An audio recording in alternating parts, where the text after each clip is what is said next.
मैं जानता हूँ आई एम बीइंग सेल्फिश, लेकिन मेरे पास इसके अलावा और कोई चारा नहीं। मैं रोज रोज ऐसे यहाँ तुम्हारे पास नहीं आ सकता। मुझे वहाँ घर के काम भी देखने होते हैं, उस घर को मेरी ज़रूरत है। और वैसे भी आजकल मेरा ऑफिस का काम बहुत ज़्यादा बढ़ गया है। साला रोज 12-12 घंटे लॉग इन रहना पड़ता है।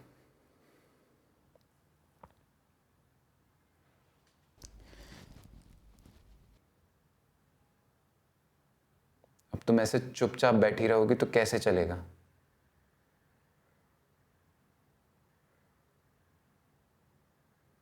से समथिंग, गॉड डैम इट। ऐसे आंसू बहाने से कुछ नहीं बदलने वाला। What you want me to say? तुमने तो अपना डिसीजन ले लिया है ना। अब मेरे लिए बचा ही कहाँ है कुछ कहने को। और अगर मेरे इन आंसुओं से तुम्हें इतना फर्क पड़ता है तो ऐसे जो मुंह में आया वो सब बक नहीं रहे होते। मैं बक नहीं रहा हूं, जो सच है वही बता रहा हूं। किसे बेवकूफ बना रहे हो, मुझे या अपने आप को? सच तो ये है कि तुम्हारी बीवी तुम्हें प्यार ही नहीं करती, ना कभी करती थी और ना ही कभी करेगी। उस घर में ना ही तुम्हारी कोई जरूरत है और ना ही कोई इज्जत, फिर भी तुम वहां जाना चाहते हो। हाँ, जाना चाहता हूं, क्योंकि उस घर में सिर्फ मेरी बीवी नहीं, मेरा बेटा भी रहता है। अंकुश, तुम्हें कब ये बात समझ में आएगी कि वो अब तुम्हारी बीवी नहीं है? तुम दोनों का तलाक हो चुका है 3 साल पहले। ब्लडी वो मूव ऑन कर चुकी है, तुम भी कर लो। ठीक है, हमारा तलाक हो चुका है, मानता हूं मेरी बीवी नहीं है, लेकिन मेरा बेटा, वो तो आज भी मेरा बेटा है ना? या तलाक के बाद वो भी पराया हो गया? मैंने कब कहा कि वो तुम्हारा बेटा नहीं है? मैंने तो कभी तुम्हें उससे दूर होने को नहीं कहा। उल्टा मैं तो हमेशा यही बोलती रहती हूं कि तुम उसे भी यहां ले आओ हमारे पास। वो हम दोनों के साथ यहां रह सकता है। मैं उसका ख्याल रखूंगी अपने बेटे की तरह। समझो, बाहर लॉकडाउन चल रहा है, मैं नहीं चाहता कि वो इधर उधर घूमे। उसे कोविड हो सकता है। अच्छा, यहां मेरे पास आने से उसे कोविड हो जाएगा? तुम्हें तो नहीं हुआ? प्यार खत्म हो गया ना अंकुश? यार, तुम्हें ये क्यों लगता है कि मैं तुमसे प्यार नहीं करता? अगर करते होते तो इस तरह मिन्नतें करके नहीं बुलाना पड़ता। यार, तुम्हें पता है कि मैं शादीशुदा हूं। यहां आने से पहले मुझे अपने हस्बैंड होने का भी फर्ज निभाना पड़ता है। हस्बैंड? Okay, ex husband. कितनी आसानी से बोल देती हो कि तुम शादीशुदा हो। जरा भी शर्म नहीं आती? एक बार भी नहीं सोचते कि ये सुनने के बाद मेरे दिल पे क्या गुजरेगी? अरे, शादीशुदा हूं ये बोलने में कौन सी शर्म वाली बात हो गई? अब हूं तो हूं। शादीशुदा थे, तलाक के बाद वो रिश्ता खत्म हो चुका है। रिश्ता नहीं ना सही, लेकिन मेरे लिए आज भी वो घर मेरा है। मैं तुम्हारी जिंदगी में आई थी ये सोच के कि तुम्हें मेरी जरूरत है, हम दोनों शादी करेंगे। लेकिन अब लगता है कि कितनी बड़ी बेवकूफ थी मैं, जो तुम जैसे मतलबी इंसान के चक्कर में पड़ गई। तुम जैसे लोग अपने सिवा किसी और से प्यार कर ही नहीं सकते। क्या कहा था तुमने? मैं अपनी बीवी से बहुत परेशान हूं। I need someone to love me, someone जो मुझे समझ सके, मेरे साथ घूमे फिरे, बैठे बैठकर चाय पिए। यही सब कहा था ना तुमने शुरू शुरू में? मुझे तुमसे इस बारे में कोई बात नहीं करनी। क्यों? क्यों नहीं करनी है? अब मुझसे मन भर गया है? या तुम्हारी बीवी तुम्हें फिर से प्यार करने लगी है? नहीं नहीं, तुम्हारी बीवी तुम्हें बड़ी अच्छी तरह से जानती है। उसे पता है कि तुम क्या चीज हो। उसको तुम्हारे सारे अफेयर्स के बारे में पता है। वो तुमसे प्यार करने जैसी गलती तो कभी नहीं करेगी। लगता है कोई और मिल गई है, या फिर मुझसे ही मन भर गया है तुम्हारा, है ना? वो प्यार नहीं करती ना करे, लेकिन मेरे बेटे का तो ख्याल रखती है ना। बस इतना काफी है मेरे लिए। वो उसका ख्याल रखती है क्योंकि वो सिर्फ तुम्हारा ही नहीं, उसका भी बेटा है। और बीच में ये बेटा ना होता तो कब की तुम्हें धक्के मार के घर से बाहर निकाल चुकी होती। वो घर सिर्फ उसका नहीं, मेरा भी है। वो घर, उस घर की हर एक चीज मैंने अपने पैसे से खरीदी है, और उन चीजों की बहुत अहमियत है मेरी जिंदगी में। मैं ऐसे ही नहीं सब कुछ छोड़ सकता तुम्हारे लिए। तो फिर मैं क्या हूं तुम्हारे लिए? मेरे प्यार, मेरी लाइफ की कोई अहमियत है कि नहीं तुम्हारी जिंदगी में? अहमियत है। प्यार करता हूं तुमसे, इसीलिए आता हूं यहां। Don't you dare call it love. तुम यहां प्यार करने नहीं, अपनी जरूरत पूरी करने आते हो। वो अटेंशन, वो इज्जत लेने आते हो जो ना तो कभी तुम्हें उस घर में मिली है और ना ही कभी मिलेगी। ना मिले, I don't give a shit about how she treats me. मैं अपनी लाइफ खुद संभाल सकता हूं, और अगर तुम्हें भी मेरा यहां आना पसंद नहीं है ना, तो बोल दो, मैं नहीं आऊंगा इस घर में फिर कभी। मैं तुमसे प्यार करती हूँ, मुझे तुम्हारा यहाँ आना पसंद है, जाना नहीं। इतना भी नहीं समझे पिछले 3 सालों में? यही प्रॉब्लम है तुम्हारी। तुम हर वक्त मुझको टोकती रहती हो, हर वक्त ताने देती रहती हो। वहां मुझे कोई नहीं रोकता, कोई ताने नहीं देता। जो मन में आता है वो करता हूं, कोई सवाल जवाब नहीं करता। फुल फ्रीडम है। और यहां तुम हर वक्त मुझसे चिपकी रहती हो, हर वक्त मेरे आगे पीछे घूमती रहती हो। इसे अटेंशन देना प्यार करना कहते हैं। इतना प्यार, इतनी अटेंशन भी नहीं चाहिए कि दिमाग को बवासीर हो जाए। दम घुटता है मेरा यहां। कितने स्टूपिड आदमी हो यार तुम। वहां कोई तुम्हें रोकता टोकता नहीं है क्योंकि उसे तुमसे, तुम्हारी जिंदगी से कोई मतलब नहीं है। ये जाते हुए भी तुम उस औरत के पास जाना चाहते हो जिसका रोम रोम तुमसे नफरत करता है, जिसे तुम्हारी शक्ल देखना भी पसंद नहीं है, और उस औरत से दूर जा रहे हो जो जी जान से तुम्हें प्यार करती है, तुम्हें अटेंशन देती है, तुम्हारा ख्याल रखती है। वाह, बड़े अजीब आदमी हो यार तुम। मैं अपना ख्याल खुद रख सकता हूं, और तुम भी कोई दूध की धुली नहीं हो। बहुत झेला है मैंने तुम्हें। ओह अच्छा, अब तुम्हें उस इंसान में भी कमियां नजर आने लग गई जो तुम्हें देखने के लिए भी तरसती है, तुम्हारे साथ लाइफ बिताने के सपने सजाती है। सही है, और वैसे सही कहा तुमने, बहुत झेला है तुमने मुझे। एक बात बोलूं, वैसे तुम्हें समझ तो नहीं आएगी, लेकिन फिर भी बोल देती हूं।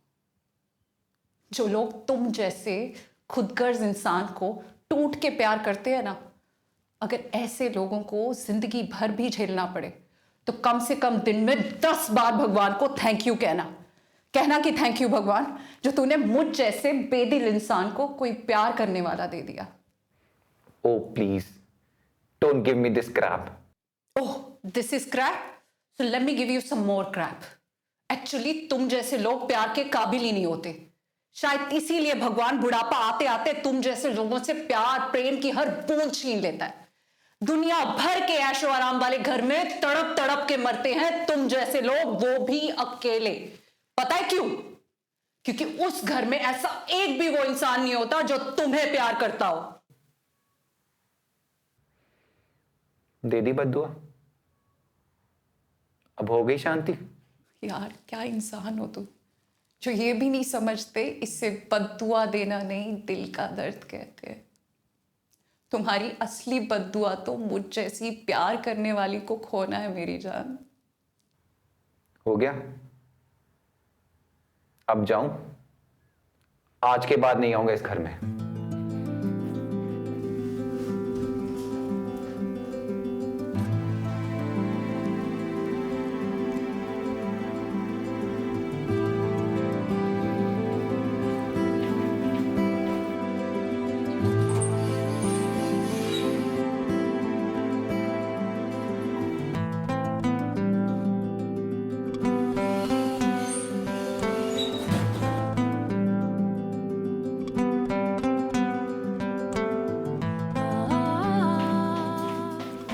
Please don't go. I don't want to lose you. You have no idea how much I love you. Let me go. Please. अभी ऊपर तो बहुत बड़े बड़े भाषण दे रही थी, अब क्या हुआ? वो तो बस मैं ऐसे ही बोल रही थी क्योंकि मेरा दिल दुख रहा था। I am fed up of you. मुझे रहना ही नहीं है तुम्हारे जैसी लड़की के साथ।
देखो महिमा, ऐसे डॉक्टर मैं तुम्हें सिर्फ एक ही एडवाइस दे सकता हूँ। ये दवाइयाँ तब तक काम नहीं करेंगी जब तक तुम मेंटली एक्सेप्ट नहीं कर लेती कि तुम्हें अपना जीवन अंकुश के बिना ही जीना होगा। यार, उसे गए हुए 6 महीने से ऊपर हो चुके हैं और तुम अभी भी उसी के बारे में सोच रही हो। यू आर यंग, आगे बढ़ो यार और अपने जीवन की एक नई शुरुआत करो। डॉक्टर ने क्या बोला? तो फिर बेटा ढूंढ लेना कोई नया मकसद। मम्मा ढूंढ लेती अगर सब कुछ इतना आसान होता तो। बेटा मुझे पता है दिल के जख्म उम्र भर रिश्ते हैं, लेकिन ये मत भूलना कि मतलबी लोगों के लिए आंसू नहीं बहाए जाते। फिर ऐसे मतलबी लोग हमारी ही जिंदगी में क्यों आते हैं माँ? वो क्यों नहीं आते जो हमें हमसे ज्यादा प्यार करें? इन मतलबी लोगों को तुम जैसे लोग ही प्यार की वैल्यू सिखा पाते हो बेटा, इसीलिए भगवान इन्हें तुम जैसों के पास भेजता है। अगर तुम जैसे लोग इस दुनिया में ना हो ना, तो ऐसे लोग कभी समझ ही नहीं पाएंगे कि अगर ज़िंदगी में कोई प्यार करने वाला ना हो, हाथ में हाथ डालकर ज़िंदगी भर साथ निभाने वाला ना हो, तो ज़िंदगी कैसी नरक बन जाती है। तुम इतना उदास मत हो बेटा, भगवान कभी टूटे दिल को अकेला नहीं छोड़ता। देखना, एक दिन तुम्हें भी कोई ऐसा ज़रूर मिलेगा जो तुम्हें तुमसे ज़्यादा प्यार करेगा। मम्मा आप लकी हो कि आपको पापा जैसा लाइफ पार्टनर मिला है जो आपसे इतना सारा प्यार करते हैं। अरे मिला नहीं, भगवान ने भेजा है। नहीं तो मैं तो एक काम में बिजी रहने वाली, आसमान में उड़ने वाली एक पागल सी लड़की थी। तुम्हारे पापा ने ही मुझे ज़मीन पे चलना सिखाया। बाय गॉड, कितना लड़ती थी मैं तुम्हारे पापा से शुरू में, मगर अब समझ में आया वो काम, वो आसमान तेरे पापा के प्यार के सामने कितनी छोटी चीज़ें थी। काम और ज़रूरतें तो उम्र के साथ ख़त्म हो जाती हैं और औलाद तुम्हारी तरह अपनी लाइफ जीने में बिजी हो जाती है। कभी कभी सोचती हूँ अगर ये और इनका प्यार ना होता तो मेरा क्या होता। होता क्या? आप भी दुनिया की बाकी आंटियों की तरह टाइम पास कर रही होती। कभी म्यूजिक क्लास है तो कभी योगा सेशन। आज किसी के घर लंच है तो रात में डिनर, है ना? थैंक गॉड मेरी लाइफ वैसी नहीं है। मेरा टाइम पास तो हमेशा मेरे साथ ही होता है। आई मिस यू मामा। अरे तो फिर यहाँ आ जाना बेटा, इसी बहाने अपने पापा को थोड़ा डांस वांस सिखा देना। बाय गॉड कितना गंदा नाचते हैं, शर्म भी नहीं आती बुढ़ापे में कूल्हे मटकाते हुए, दिन भर मेरे आगे पीछे मंडराते रहते हैं। He is crazy about you. हाँ, that's why I love him so much. अच्छा तो बात मत बदल, अब जल्दी से यहाँ आ जा, साल भर से ऊपर हो गया है तुझे देखे हुए। हाँ मामा, घर खाली करने का नोटिस दे दिया है, जल्दी आ जाऊंगी। अब तो शायद नौकरी भी ना बचे। अरे नौकरी गई भाड़ में, आज नहीं तो कल दूसरी नौकरी मिल जाएगी। जी मामा, love you. Okay bye. Bye. देखो निशा, मुझे ज़िंदगी में बहुत बहुत कुछ हासिल करना है, बड़ा नाम कमाना है, लेकिन मेरी बीवी को ये बात समझ में नहीं आती। मुझे तो लगता है कि वो मुझसे प्यार ही नहीं करती। मुझे कोई ऐसी लड़की चाहिए जो मेरे साथ घूमे फिरे, चाय पिए, मुझसे प्यार करे, मेरा साथ दे।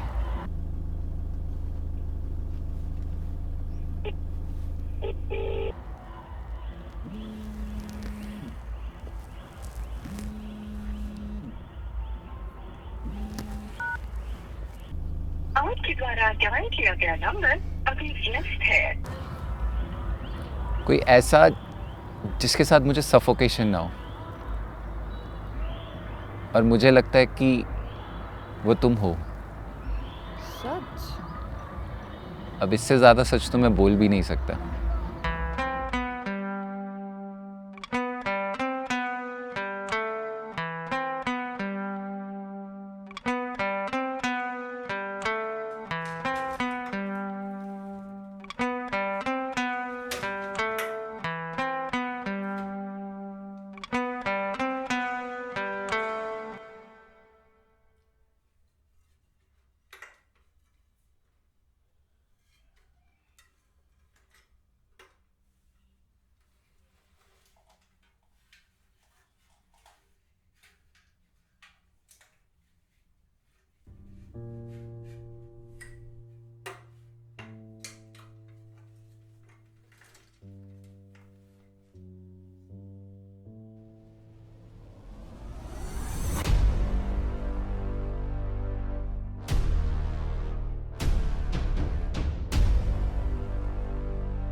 अरे दीदी आप यहीं हैं?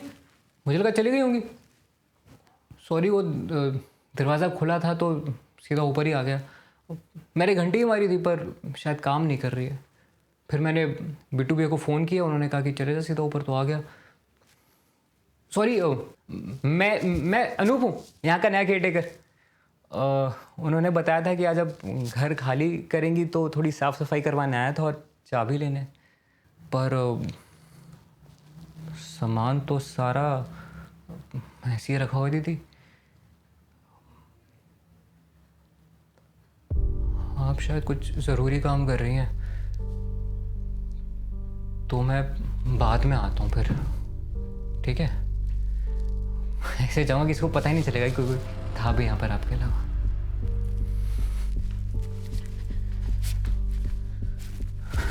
अरे मैं भी कितना बड़ा गधा हूँ, बिट्टू भैया को तो फ़ोन करके आया ना, तो वो तो पता है कि यहाँ पर हूँ मैं।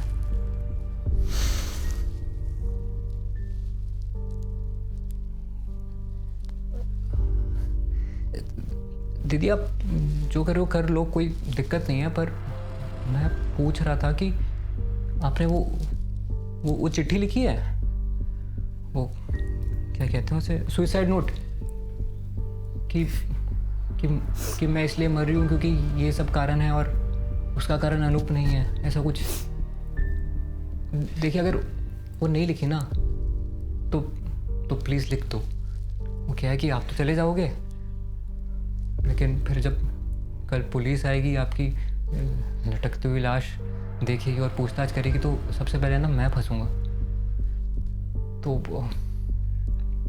तो देखिए अगर पुलिस ने कल मुझे पकड़ लिया ना तो मेरे घर वाले बेचारे अनाथ हो जाएंगे। हाँ, तो अगर नहीं लिखी हो तो ज़रा 2 मिनट निकाल के वो चिट्ठी ज़रूर लिख दीजिए प्लीज़। आपका कुछ जाएगा नहीं, गरीब का भला हो जाएगा। और परेशान नहीं करूँगा आपको, पर देखिए इस भरोसे के साथ जा रहा हूँ कि आप वो चिट्ठी लिख कर लटकेंगी। हम जा रहे हैं।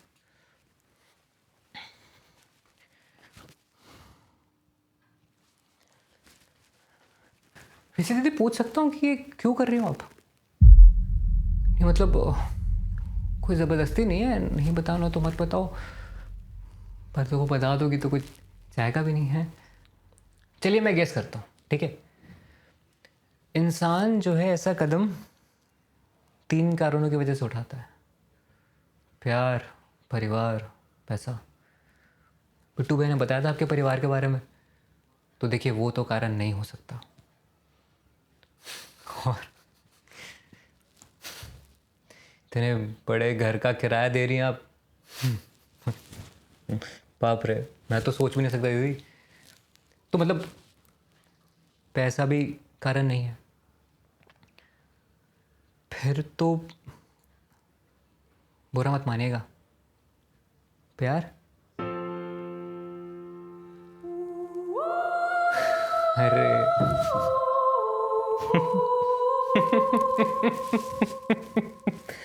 समझ गया। सॉरी सॉरी सॉरी सॉरी, आप पे नहीं हंस रहा था, अपनी किस्मत पे हंस रहा था। भगवान भी गजब करता है। आपको परिवार दिया, पैसा दिया, तो देखो प्यार के लिए अपनी जान दे रही हो। मुझे प्यार मिला, परिवार मिला, और 2 घंटा सफ़र करके आता हूँ मैं इतनी दूर पैसे कमाने।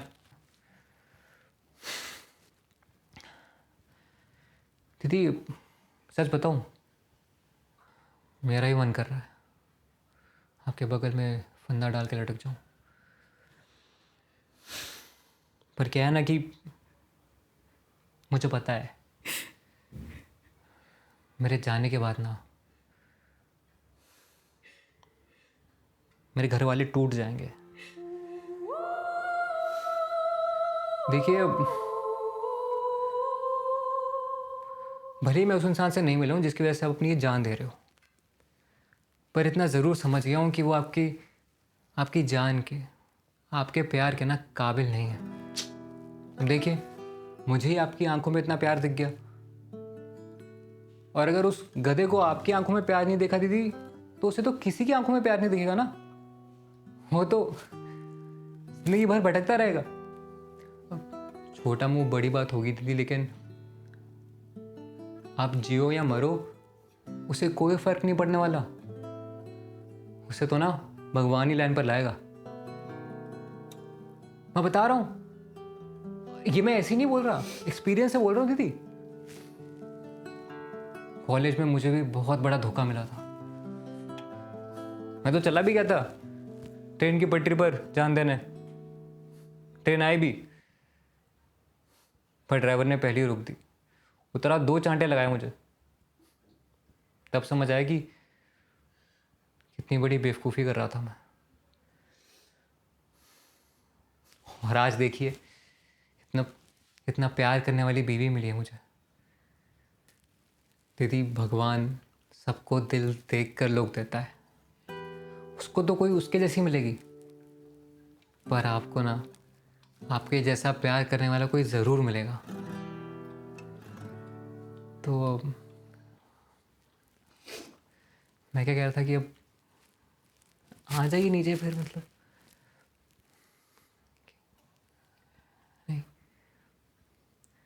आइए आइए शाबाश, आ जाइए।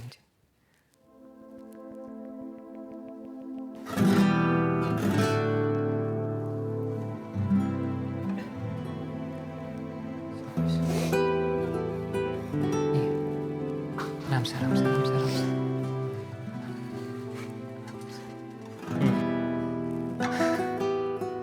दीदी ये लैला मजनू हीर रांझा की कहानियों को ना इतना सीरियस नहीं लेते।